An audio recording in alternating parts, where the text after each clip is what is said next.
All right. So let us look at another other files that we have, and we can bring them back again. Go ahead, go under. I'm gonna go back to my mini bridge. Oh, it's right there. Come back, mini bridge. Now you notice the theme of cars. I was influenced by the work that you have done, but I'm not sure which one I'm gonna open next. Actually, I'm thinking we may just go with the landscape and use some tools. Right? You like my laughing one? That's pretty funny. It was cute. You notice we still have that file not open. Okay, we're gonna do something a little bit different. So what I want you to do is open up Ferrari, landscape, laugh, and the couple JPEG only. So you need to open 4 files again. So the couple open up again, but the JPEG.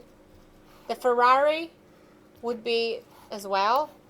Landscape and laugh. Okay, so open those 4 files. So let me open them up.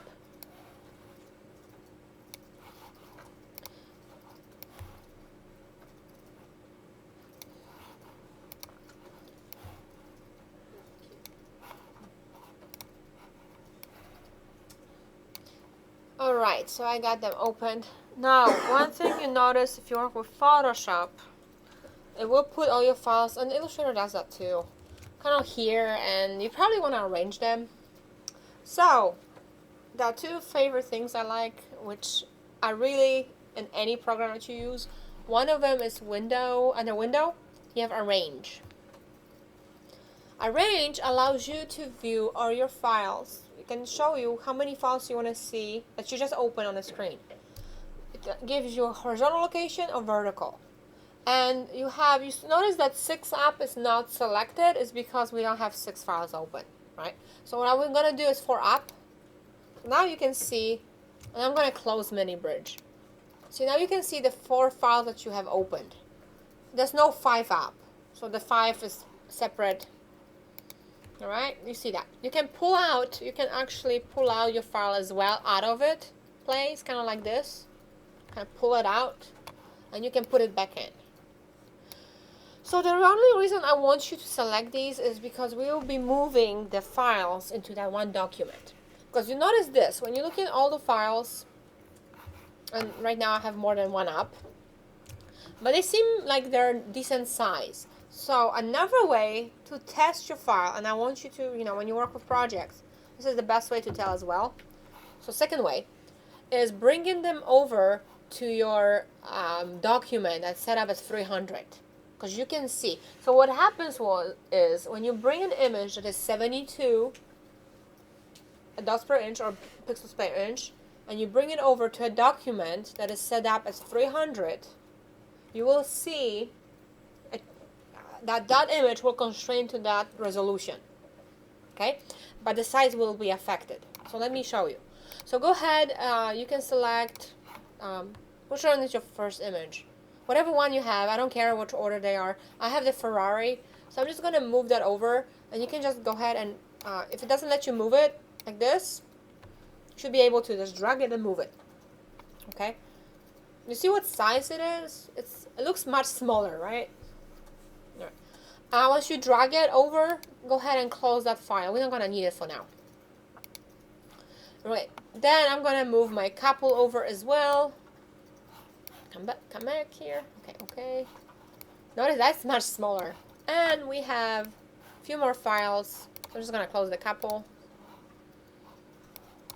And I'm going to bring laugh. We have this one. Notice that this one is the biggest one. What do you think? Why is that one the biggest one? It's probably their largest file, the best resolution of them all. And we have one more, is the landscape. Okay, so make them fit on the page.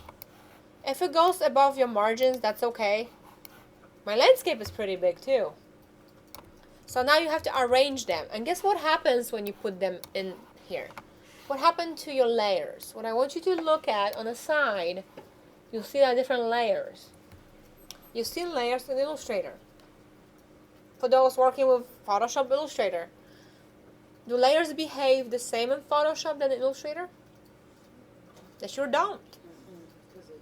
Yes, you don't. If it's in a separate layer, you will not be touching the one underneath it. So keep that in mind. Right, so what I want to do is I need to move my layers around, because remember, if you're on that layer, you cannot select one underneath it. That's the way Photoshop works. We'll discuss layers more next week, I think, or 2 weeks. It just helps you arrange documents. So what I want you to do is, like, whatever the top layer is, you want to kind of arrange them so you can see all the files on here. So I'm just going to move them around. Okay, so kind of getting idea how I want this to go. I move my little laughing sea creature. Okay. Move my couple. It doesn't matter where you put them as long as you can see them all. But this is what I want you to see. How you bring images that seem similar in sizes when you open them on a screen. How they look when you bring them into one document at 300 dpi. See what I mean? The size is deceptive on a screen. So this is how you can tell which images will print best here. Which 2 images will be the best for printing. So only really 2 images are best for printing here. Yeah, the big, what is that? Seal? Kind of. And the landscape, right? They're only ones. So what I want you to do now, we actually will save this file. Okay. You already saved as PSD, so just do Command S. And save it. And okay. And you can go ahead and close the file. So close it, Command W. But now I'm going to show you something really quick by example. Get my mini bridge going. This is just for example purposes. You don't have to do it. You can, I mean, if you want. So I have 2 files open now. I'm going to go back into my window arrange, and I'm going to do 2 vertically. No, maybe horizontally is better. It's like my horizontal and vertical is like left and right. I'm always confused. Which one did I have? Horizontal? Yes, that's the way I want. Okay. You can move them if you want, or I can do one.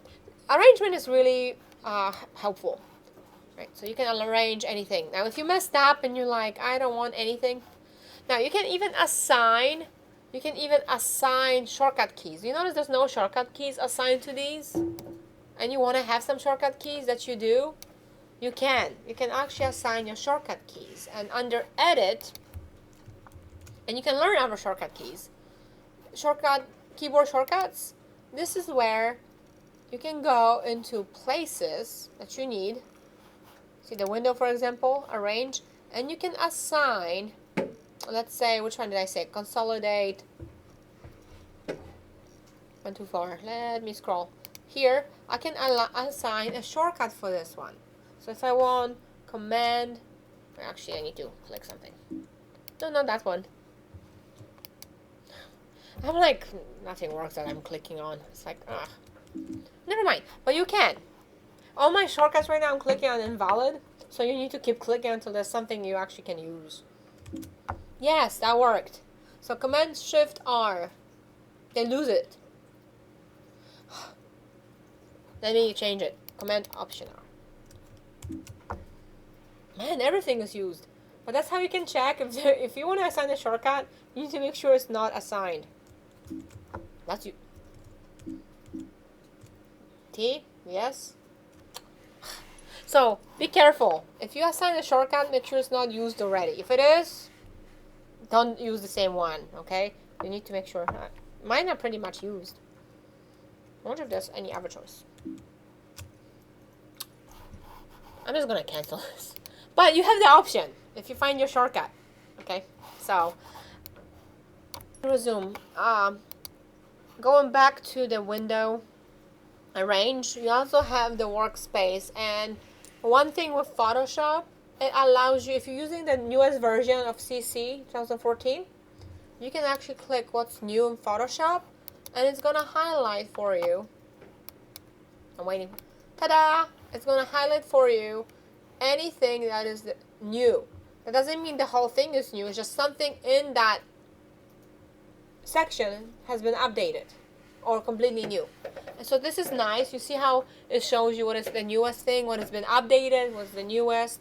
So this is, I like using the workspace, what's new, when I get a new program. I don't think Illustrator has that option.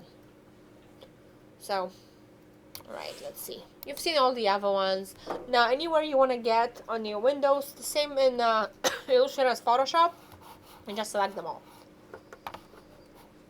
Now, look at this image. This is an example. And this one, do they look like, does it look like they're almost similar size? First thing first, what is the viewing size? What does it say in the bottom here?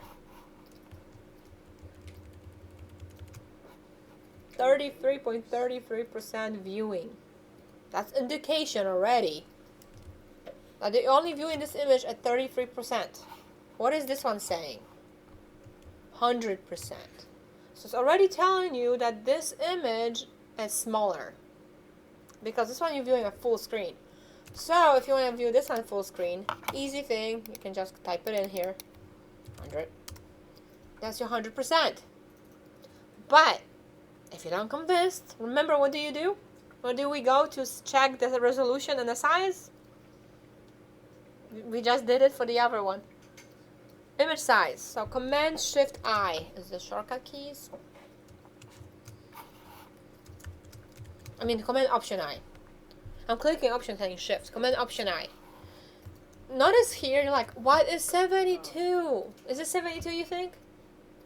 At 72, this is the size of it. 35 by 26 inches. You think that's an indication already. So what I do, I recheck my sample, go to 300, and this image can be 8.5 by 6 and 0.4. So you can see that image is good for printing. Now, if your billboard size, billboards have, anyway, I'm not gonna get into billboards right now. But if I want to make this file smaller, the highest resolution I want is 300. But I want it to be smaller. What do? I want it to be 6 inches wide. What do? Do I just check it here? But what if I do this? What happens? This changes. I don't want this to change. What is one thing I need to do? Resample. Yeah, I need to check that. Exactly. I need to check that back. So once I have it set to the resolution that is the one that shows me the right printing size, I can just go ahead and check that. And now I can resize it here without affecting the resolution, okay? Otherwise, you're not changing the file size at all. And this is already will be decreasing your file size. Notice here on top, it tells me went from 14 to 6.95 megabytes. But if you don't recheck it, it's not going to do any change for you. So, okay. Alright, so just FYI. These I'm not gonna even save, so you can go ahead. Actually, we may save few just to get practice. Did Mike tell you to save anyone as any format yet? Now, one thing with PNGs and transparencies, I'm not sure. AI has been so many. Internet Explorer, I call it what's AI? AI, I guess. AI. I'm really good with this. Okay, anyway, I call it the crappy browser. Very descriptive name.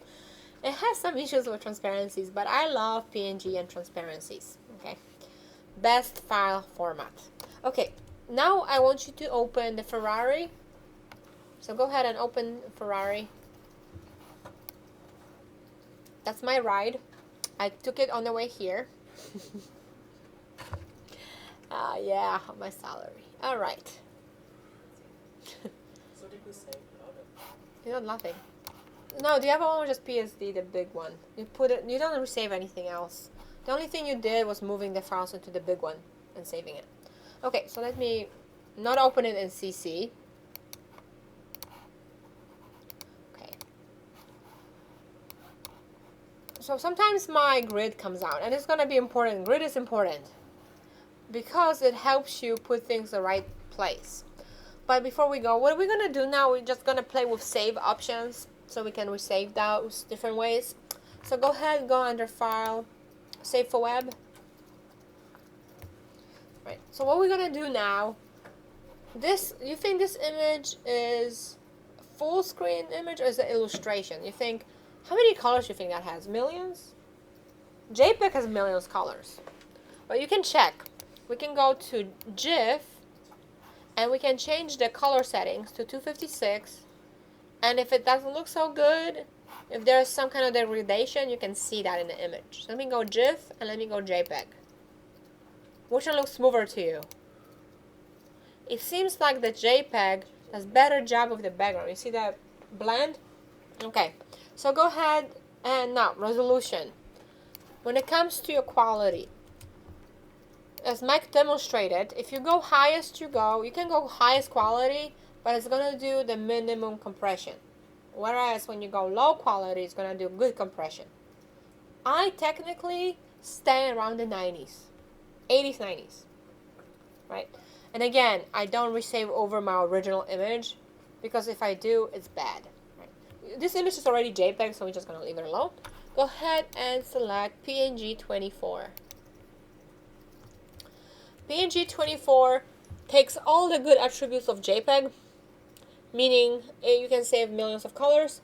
It has a good compression called lossless. That's lossy compression, like lossy, which is bad.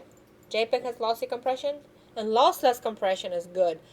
And it does a really good job saving the file, compressing it without losing the quality. Okay, so we're gonna do this one as PNG, and to go ahead and just save it.